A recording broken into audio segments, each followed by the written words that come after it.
Bienvenue dans notre émission La tête dans le cœur. Je suis Alix. Et moi, Caroline. Ici, tous les mardis, nous abordons des sujets qui nous concernent tous, avec transparence et humilité. Le tout accompagné par le regard éclairé de Caroline, spécialisée dans le fonctionnement de l'inconscient et la gestion des traumatismes. Allez, on lâche la tête et on va dans le cœur. C'est parti!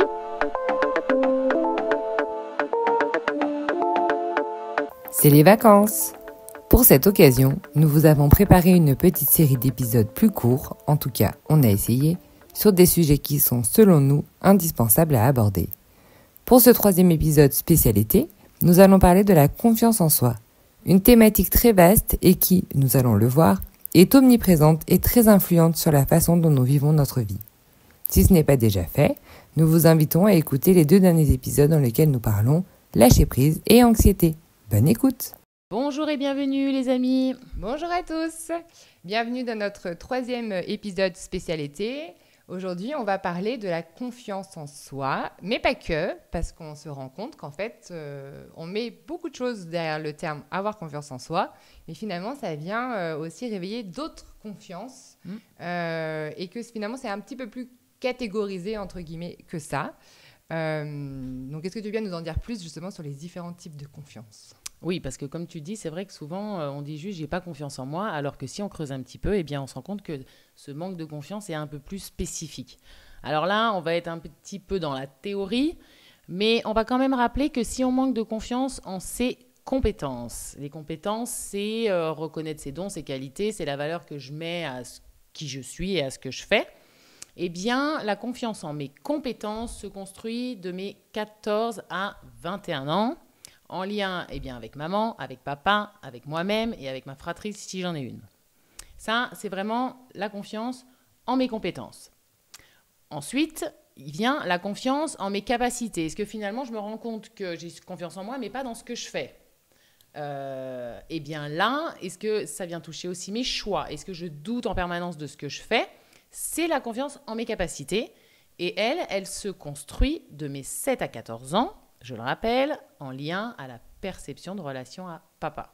Et la différence entre les deux, c'est que mes compétences, je ne fais rien du coup, parce que je n'ai pas confiance en mes compétences, et mes capacités, je vais passer à l'action, mais je vais sans arrêt douter. C'est quoi la nuance les entre compétences, les deux ? c'est donc quelle valeur je mets à ce que je fais. Si, je peux faire un super bon gâteau, je sais le faire, je vais le faire dans la matière, mais par contre, dès qu'on va le complimenter et qu'on va dire il est super bon, oh non, on va toujours trouver quelque chose à redire. Ouais, c'est ça. J'aurais pu faire mieux, je le trouve pas génial, c'est nul, on va dévaloriser, on ne met aucune valeur, ou on va sous-estimer ce que je mets en place. Okay. Tandis que les actions, on peut, si tu veux, si on manque de confiance en ses capacités, ça peut même complètement bloquer le passage à l'action. On va avoir plein d'idées, mais on va avoir peur de faire des choix, on va avoir peur de faire quelque chose. De toute façon, dès que ça touche le faire, l'action, c'est en lien avec papa 7-14, et ça va toucher mes capacités. J'en sais rien, moi, des exemples, j'ai suffisamment confiance en moi, j'aimerais faire un marathon, par exemple, eh bien, jamais je vais le faire parce que j'aurais peur d'échouer, j'aurais peur de mal faire, mais ça touche vraiment toutes les actions qu'on peut mettre en place. Là, ça touche les capacités. Et par rapport à la confiance en soi, cette fameuse confiance en moi en tant qu'être, vraiment dans mon identité, là, ça se construit par rapport à ma relation que j'ai avec maman, ma perception de relation à maman, de ma conception à mes 7 ans. Et donc là, c'est plus subtil. C'est pour ça que cette confiance en soi, elle est un petit peu impalpable, elle est même dure à décrire, à définir, parce que c'est vrai que c'est un terme qu'on lance comme ça, je manque de confiance, mais finalement, là, ça vient toucher vraiment mon identité. Maman, je rappelle qu'elle conditionne l'amour de moi. Dans un premier temps, comment je me suis sentie avec maman va conditionner l'amour que moi je vais me porter à moi-même, rapport au couple, aux enfants, bon ça ok, et la confiance en moi en tant qu'être. Et en plus de ça, si j'ai une maman qui déjà elle manquait de confiance, si dans le transgénérationnel on se traîne des casseroles de personnes qui manquaient de confiance, si dans le ventre, pendant la grossesse, En plus, si j'avais quand même un jumeau, une jumelle, bon, déjà, ça peut altérer la confiance que j'ai en moi. Mais j'en sais rien, tout ce que maman a pu vivre, ressentir pendant cette grossesse, eh bien, moi, je l'ai pris dans le ventre. Comment je suis née, comment j'ai été accueillie, une fois de plus, est-ce que j'avais une maman qui était pleinement confiante ou est-ce qu'elle m'a transmis ce manque de confiance? Et puis aussi, tu sais, cette surprotection, là, si la maman, elle est dans cette surprotection avec l'enfant, je rappelle que la surprotection entraîne la dévalorisation de l'être. Donc là, on est quand même complètement dans cette confiance dont on parle. Et donc, pour les personnes qui nous écoutent et qui ressentent ce manque de confiance, pour les diriger, si c'est plutôt voilà, aller travailler plutôt du côté de papa ou du côté de maman, qu'est-ce qu'on peut leur conseiller de faire? D'écouter quoi? Leur prédicat, la manière dont ils s'expriment? La manière dont ils s'expriment, parce qu'une personne qui va dire « moi je manque de confiance », bah déjà tu peux questionner. Attends, tu manques de confiance, c'est-à-dire donne-moi, ça a quoi comme conséquence dans ta vie? Alors la personne, elle va te parler peut-être tout de suite de ses actions. Donc là, auquel cas, ce sera en lien avec papa. Ou c'est tout ce que je fais, je le dévalorise, tout ce que je fais, j'ai l'impression que c'est nul. Et bien là, on ira plus dans la valeur que je porte à ce que je fais ou à qui je suis, et donc ça va être les compétences de 14 à 21. Et puis si vraiment c'est un manque de confiance en soi, par exemple, j'en sais rien, moi je vais à une soirée, je connais personne, est-ce que déjà ça me met de l'angoisse ou peu importe à l'idée d'être entourée de personnes que je connais pas, et si on me juge, est-ce que c'est la peur du jugement, est-ce que c'est j'ai l'impression que j'en sais rien, je suis inintéressante, tu vois, là ça va toucher vraiment moi en tant qu'être. Alors, en préparant l'émission, on vous a posé la question sur Instagram parce qu'on voulait avoir le plus grand nombre d'expressions possibles que les gens peuvent utiliser au quotidien pour pouvoir vous guider un petit peu pour savoir voilà, si c'est plus manque de confiance en vos capacités, en ses compétences ou en soi. Donc, par exemple, quelqu'un qui dit « je ne me sens pas à la hauteur ». Ah bah oui, je ne me sens pas à la hauteur, il y a forcément tout de suite de la comparaison. Et quand on ne se sent pas à la hauteur, c'est forcément en lien avec le rapport à la fratrie. Donc là, pour le coup, c'est de ma conception à mes 21 ans. Hein, ça englobe toute cette période-là. Pas à la hauteur par rapport à qui? Par rapport à quoi? Donc il y a forcément une comparaison. Là, il faudrait, ce serait intéressant de replonger par rapport à la relation que la personne a eue avec ses frères et sœurs. Est-ce qu'à un moment donné, elle a ressenti de la comparaison ou du jugement peut-être de la part des parents par rapport aux frères et sœurs, ou tout simplement par rapport à un frère ou une sœur qui va juger ou comparer ce qu'il fait, ce qu'il est. Donc pour toutes les personnes aussi qui emploient les termes non mais moi je suis pas capable, non mais je suis incapable de faire ça, je me sens pas capable, etc. J'ai peur de pas faire les bons choix et tout. Donc ça c'est papa, tu l'as dit, 7-14. J'ai peur de mal faire aussi. Dès que c'est en lien avec le faire, en fait. Oui, avec l'action et tout ça, on va plutôt aller chercher du côté de la relation à papa et tout ce qui va toucher à l'estime de soi, les gens qui se dévalorisent. Dans la dévalorisation, alors déjà, ça peut soit venir d'une maman qui était surprotectrice, comme je l'ai dit tout à l'heure. Comment on peut développer une confiance en soi, en ses capacités, si la maman est toujours derrière, si la maman a toujours peur. En plus, dans ces cas-là, si elle surprotège, c'est qu'il y a quand même une peur derrière. Donc, ça ne fait que renforcer le manque de confiance en soi et en ses capacités. Et donc, en ses compétences aussi, parce que ça va toucher la valeur. Si je me sous-estime, mésestime, si j'ai l'impression que je ne mérite pas, que je suis indigne de, ou... j'en sais rien, moi je suis personne pour mériter ce cadeau, par exemple, ou pour recevoir ce compliment, tu vois. C'est des personnes qui vont être, pour qui ça va être difficile d'accueillir et de recevoir pleinement un compliment, par exemple. Eh bien, tout ça, là, ça va toucher l'estime de soi, qui se construit donc de 14 à 21 ans. Il faut quand même le rappeler, l'estime... Donc, c'est la valeur que je me porte, la valeur que je porte à ce que je fais, à ce que je dis, à ce que je mets en place, etc. Eh bien, ça va conditionner pour plus tard le rapport à l'argent. Et c'est quand même intéressant. L'argent, c'est l'art des gens. Donc, ça vient toucher le don, les compétences, les vertus, les qualités. Et évidemment, si tout ce que je fais, tout ce que je dis, qui je suis, ça n'a aucune valeur à mes yeux, il se peut que plus tard, je rencontre des difficultés avec l'argent. Oui. Et en préparant l'émission, on s'était rendu compte aussi que le manque de confiance a énormément de répercussions dans notre quotidien, ça c'est évident. Et on en avait quand même mis en avant des principaux qui vraiment sont impactants. Typiquement, les personnes qui sont jalouses dans le couple, qui souffrent énormément de jalousie, ça vient renvoyer à un manque de confiance en soi. Pour moi, ce n'est que la conséquence d'un manque de confiance en soi. Si on est sans arrêt... parce que la jalousie, au final, c'est quoi? Qu'elle soit en couple ou dans un autre domaine, c'est...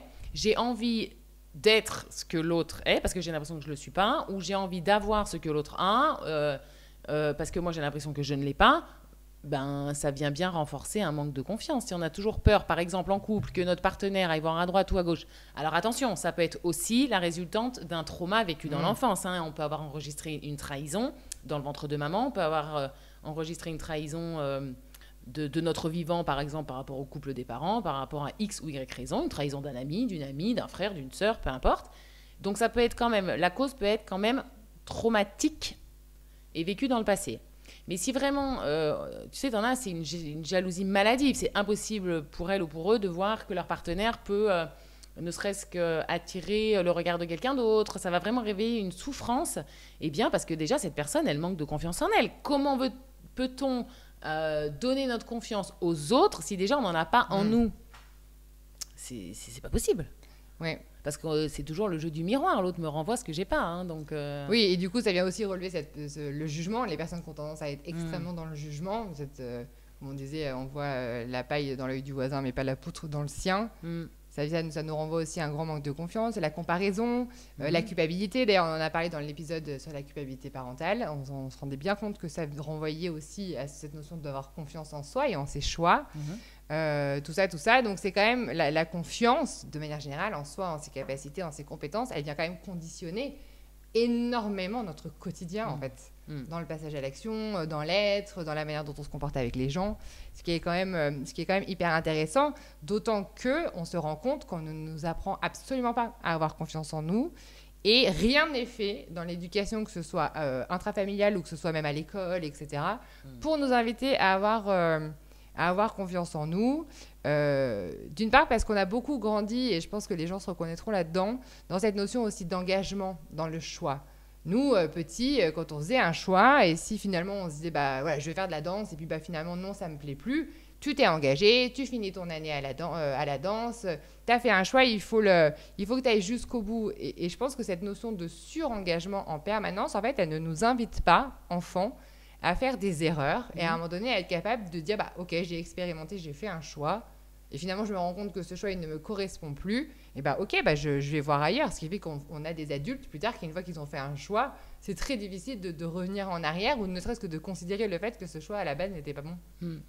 Oui, et puis tu parlais de l'école. Je pense que c'est quand même le milieu dans lequel la confiance en soi est tout sauf cultivée. Parce que déjà, on est déjà plongé dans la comparaison aux autres. Rien n'est fait pour que l'enfant soit valorisé, je suis désolée. Et comme tu disais, quand on préparait là, les classements des notes, là, quand on rendait les contrôles de la moins bonne note à la meilleure, non mais au secours, quoi. Enfin, déjà, si l'être, il se sent un petit peu timide, réservé, dans son coin, et qu'en plus, on l'enfonce en lui rappelant bien qu'il faisait partie des mauvaises notes, ben, ça n'aide pas. Le jugement et le manque de bienveillance, déjà, entre les camarades, entre eux. Et il y a quelque chose qu'on n'a pas dit encore et qui est important, le manque de confiance peut aussi venir d'un complexe physique.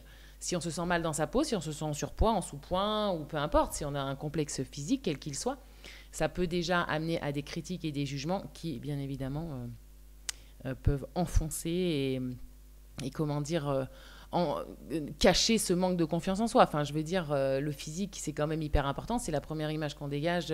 Et quand on est enfant, on voit bien comment ils peuvent être entre eux. Oui, et même en tant qu'adulte. C'est vrai que cette notion de confiance, soit elle va venir toucher finalement la manière dont j'évolue auprès des gens. Est-ce que je suis dans mon coin assis parce que effectivement je n'ai pas confiance en qui je suis et notamment en mon physique, ou est-ce que je vais avoir tendance à être plutôt dans l'échange envers les autres, ou alors ça vient aussi de toucher du coup cette notion de choix, aussi être capable de faire un choix. Aujourd'hui, on se rend compte qu'il y a beaucoup d'adultes dans nos amis, etc., et nous-mêmes d'ailleurs, qui sont incapables de faire des choix. Parce qu'on ne nous a pas appris à en faire, et surtout à accepter que peut-être qu'à un moment donné, on fait un choix, il est juste à l'instant T. Ça ne veut pas dire que dans 6 mois, il sera toujours bon, ou dans 1 an. Mais aujourd'hui, si on a tendance à changer souvent d'avis, etc., alors évidemment, si c'est dans un autre extrême, il faut peut-être aller voir, mais quand c'est juste accepter qu'à un moment donné, on s'écoute et on fait des choix en fonction de ses ressentis, très vite, on peut passer pour être une girouette. Je pense que toi, tu es bien placé pour le savoir, parce que vous qui vous écoutez beaucoup... qui avait beaucoup déménagé, etc., où on vous a souvent... on nous a catalogué d'instable. Voilà, jugé Donc aujourd'hui, l'inverse, en fait, on est toujours un peu tiraillé entre ces deux étaux, à savoir, voilà, si tu fais un choix, mais il faut que tu ailles jusqu'au bout.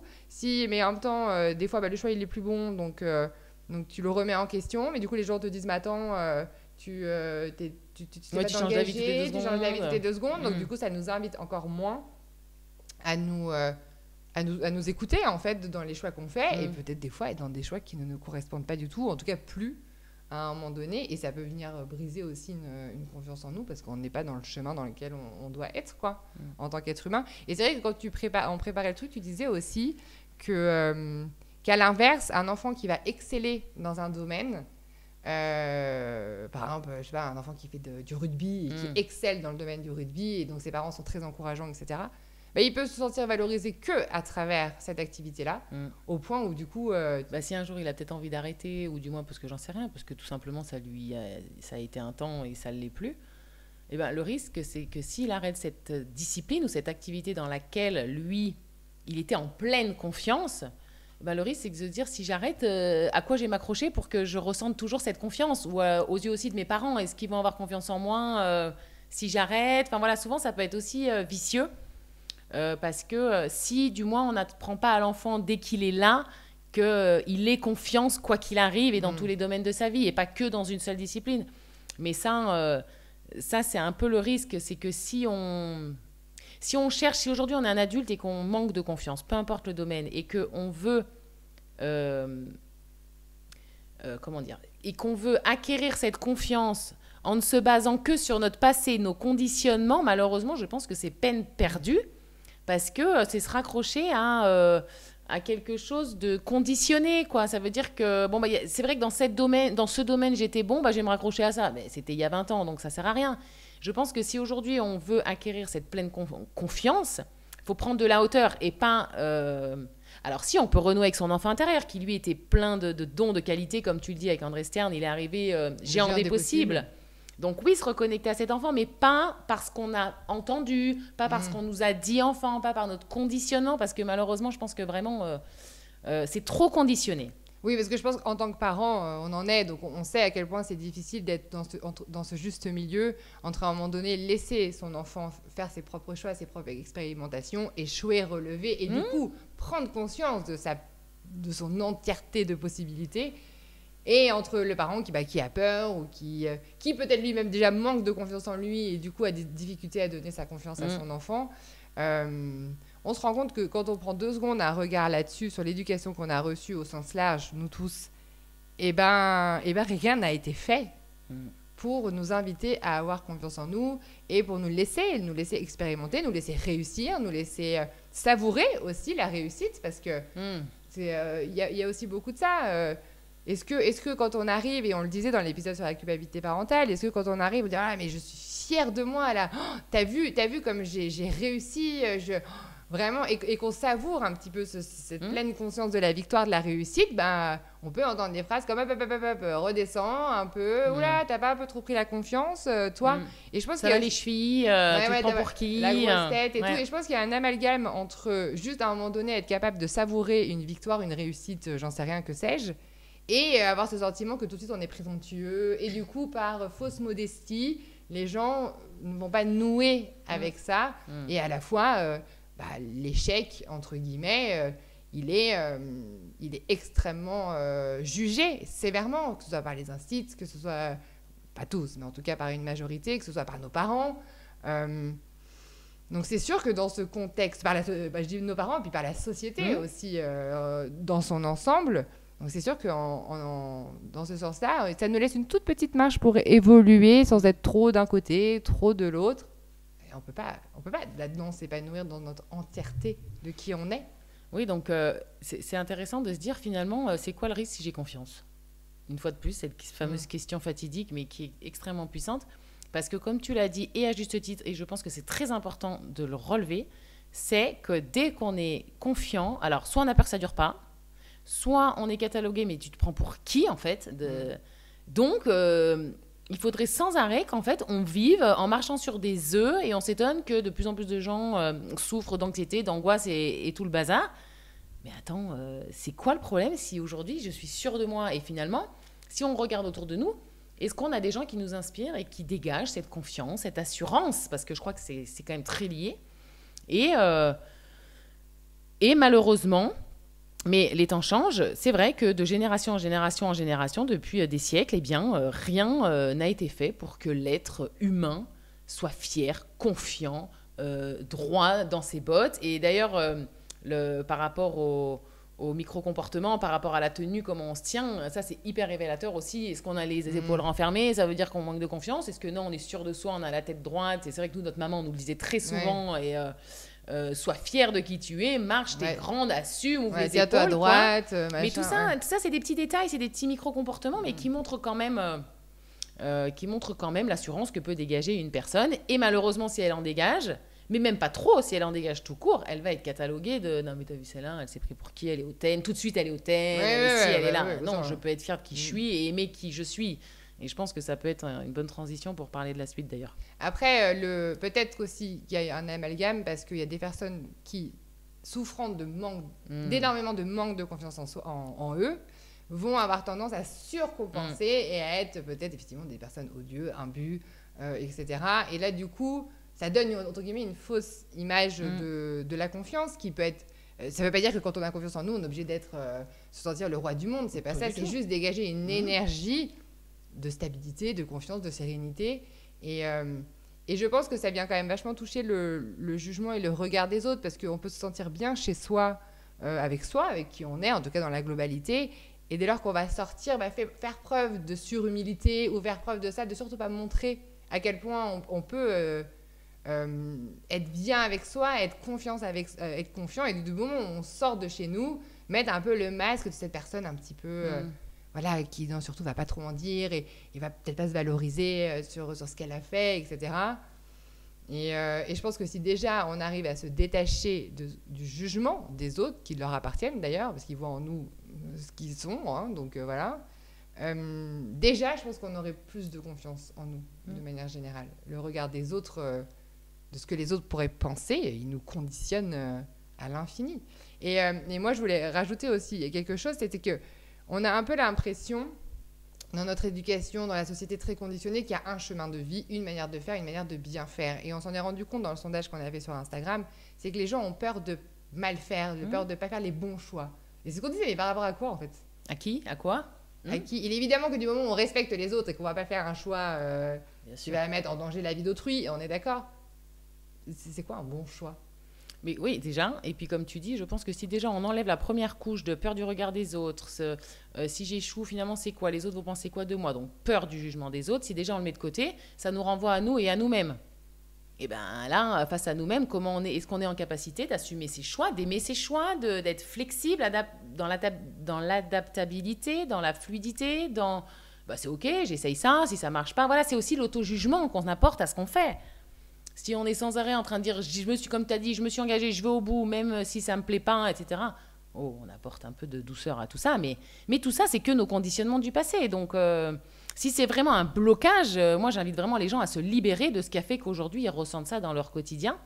Et puis, tout à l'heure, tu disais, finalement, ça veut dire quoi, avoir confiance? Je me demande si les gens ont une idée de ce que ça peut être. Parce qu'il y en a, ils se leurrent en pensant que ça peut être des gens qui, en soirée, vont être très extravagants, vont parler très fort, vont vouloir se faire remarquer, vont monopoliser peut-être l'attention. Eh bien, détrompe-toi. Effectivement, ça vient cacher un manque. Pourquoi tu parles fort? Tu as besoin qu'on t'entende. Pourquoi tu as besoin d'attention? Tu as des problèmes d'attention, justement. Tu as besoin de te faire remarquer. Avoir confiance en soi, être sûr de soi, être bien avec soi, c'est pas le cri sur tous les toits, bien au contraire. Généralement, c'est des personnes qui sont beaucoup plus dans l'humilité et beaucoup plus dans une sorte de sagesse, un peu, tu vois. Quand tu vibres la joie véritablement à l'intérieur ou la confiance, t'as pas besoin de prouver aux gens que tu as confiance. Donc trop cache un manque. Voilà, et c'est vrai qu'on a été, et on s'en rend compte, et la confiance, je pense, c'est vraiment le domaine dans lequel on se rend compte à quel point on est conditionné par des manières de faire, comme tu dis.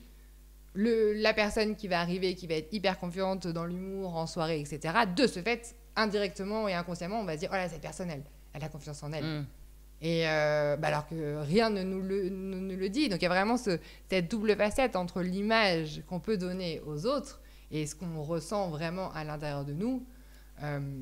en attendant, à force de jouer un peu double jeu et de donner de l'illusion que peut-être que tout va bien dans sa vie, ou en tout cas qu'on a confiance en ses choix, bah, ça nous fait peut-être rester dans un chemin de vie qui n'est pas bien, ou en tout cas qui n'est pas celui qu'on devrait vivre, quoi. Oui, puis à partir du moment où on joue un double jeu ou qu'on a tel ou tel, qu'on change d'image ou de... Ouais, on change en fonction avec qui on est. Déjà, pour moi, c'est le reflet quand il y a un manque de confiance. Quand tu as confiance, tu es qui tu es, peu importe les circonstances, peu importe avec qui tu es, seul, avec les gens, les inconnus, les amis, peu importe. Et se poser la question, bah, au final, ça veut dire quoi? Je ressens quoi si j'ai confiance en moi, en fait? Parce que c'est vrai que c'est vraiment un terme qu'on emploie comme ça, mais si on creuse, ça veut dire quoi? Je pense que chacun a sa propre définition et pour y répondre, je pense qu'il faut prendre de la hauteur et ne pas que rester dans des conditionnements parce que pour le coup, on aura beau chercher la réponse, c'est le serpent qui se mord la queue. Enfin, ça, c'est mon point de vue. Oui, non, mais c'est ce qu'on disait en préparant l'épisode. Parce que autant la confiance en ses capacités et en ses compétences, on se rend compte que ça nous impacte directement parce que ça va peut-être nous empêcher de faire quelque chose qu'on aimerait faire. Monter une entreprise, j'en sais rien, redécorer sa maison, enfin des choses. Et du coup, le blocage, enfin l'aspect négatif du manque de confiance, il est sous nos yeux, donc il est palpable. La confiance en soi, qu'est-ce qu'elle vient dans notre quotidien? Comment elle se manifeste. Alors peut-être par des doutes, par tu vois, ce genre de réflexion. Ouais, alors les doutes, non, les doutes, ça reste quand même papa. La confiance en soi, c'est très subtil parce que c'est inconscient, parce que pendant la période 07, c'est vraiment dans mon être, dans mon identité.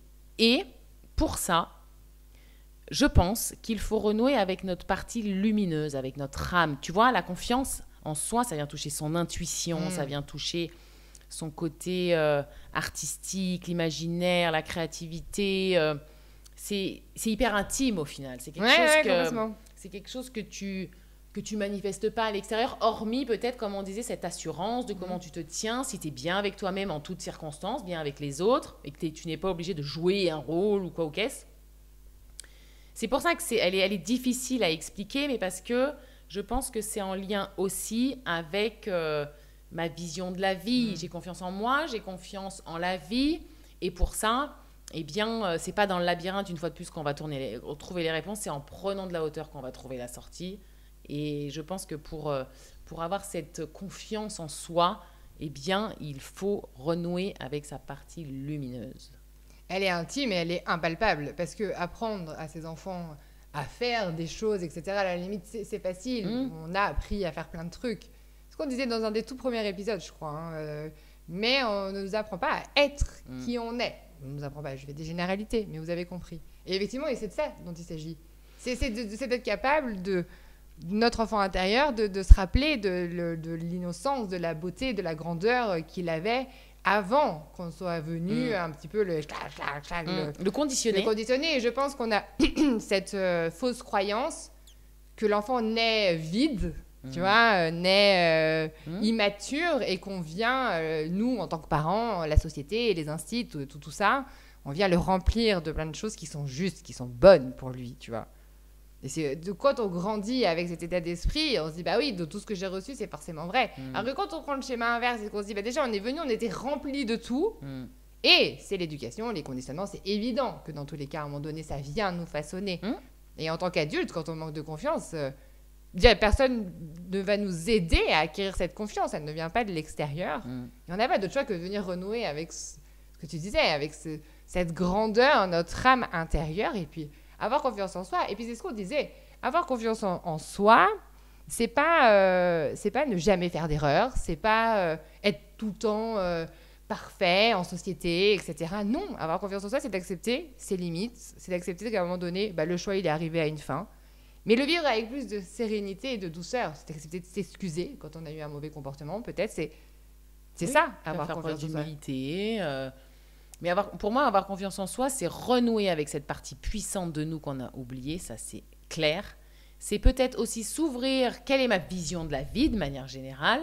Est-ce que je suis victime? Est-ce que je suis responsable? Est-ce que je suis réalisateur de ma vie? Est-ce que je crée ma vie? On renvoie par rapport à l'épisode sur les énergies. Donc c'est reprendre son entière responsabilité. Et c'est reconnaître cette partie de nous. Et forcément, ça vient installer une stabilité. Et quand tu es stable, eh bien, tu gères mieux les aléas de la vie. Plutôt que si déjà tu es bancal, ça te fait tomber, tu vois. Et quand tu as cette stabilité profonde, non pas par papa, maman et toute la société et qui on veut, parce qu'on a renoué avec cette partie puissante de nous, notre âme, bah là, j'ai envie de te dire, ça y est, les fondations sont solides. Oui, Et les ouragans peuvent passer, ça tombera pas en fait. Tu vois ce que je veux dire? Oui, là où on a voulu chercher, et moi je dis ça parce que je l'ai vraiment expérimenté, moi j'ai eu besoin de chercher cette sécurité à l'extérieur. Un mariage, une maison, voilà. Surtout que tout autour de moi soit stable et soit sûr et soit garanti. Bon, ce qui est faux, je veux dire, c'est de l'illusion. Alors que quand la stabilité, elle est, comme tu dis, elle est en nous, ben on crée après autre chose à l'extérieur, mais si l'extérieur évolue, change, parce que la vie, c'est le mouvement, et ben on est capable de l'affronter parce que la stabilité, on a en nous et on est capable d'être serein et qu'on soit à La Réunion, qu'on soit en métropole. Et moi, ça, j'ai mis beaucoup de temps avant de le comprendre, déjà, ne serait-ce que le comprendre. Et aujourd'hui, je l'expérimente. Parce que ma vie, ma sécurité, elle est en moi, elle n'est pas dans ce que je fais. Et c'est vraiment tout reprendre quelque part à zéro et se rappeler que tout part de nous. Et surtout que le fait de tenter quelque chose et peut-être d'échouer ou justement peut-être de réussir, parce que souvent on se rend compte, ce que tu disais, la phrase de Nelson Mandela, c'est ça, finalement les gens sont plus effrayés par leur propre réussite, par leur propre lumière que leur part d'ombre. Bah, je sais plus du tout ce que je disais. Oui, accepter ça, c'est aussi, tu parlais d'adaptabilité tout à l'heure, on n'a pas envie de ça, globalement. On a envie que notre vie, elle soit, voilà, surtout bien lisse, et pourtant ça marche pas. Mais ça marche pas. On se rend bien compte que ça marche plus. En tout cas, ça ne marche plus. Et donc voilà, donc moi j'invite vraiment nos auditeurs à se poser la question, ok, c'est vrai finalement, avoir confiance en soi, c'est quoi? Et nous écrire en commentaire, peut-être que ça a fait réfléchir aussi cet épisode, parce qu'une fois de plus, c'est un mot qu'on met à toutes les sauces, et finalement, on ne sait pas ce que ça veut dire. Et déjà se dire, bah, ok, moi, j'aurai confiance en moi quand je sentirai quoi, en fait. Voilà, c'est ça, je pense. Et ça va changer beaucoup de choses, parce que quand on a confiance en soi, qu'on est stable, qu'on est sûr de soi, de ses choix, bah déjà, ça balaye la vie, le regard des autres, on n'en a plus rien à cirer. Et en plus, on va dégager cette assurance qui va faire qu'on va de moins en moins attirer ce genre peut-être de remarques ou de réflexions des autres.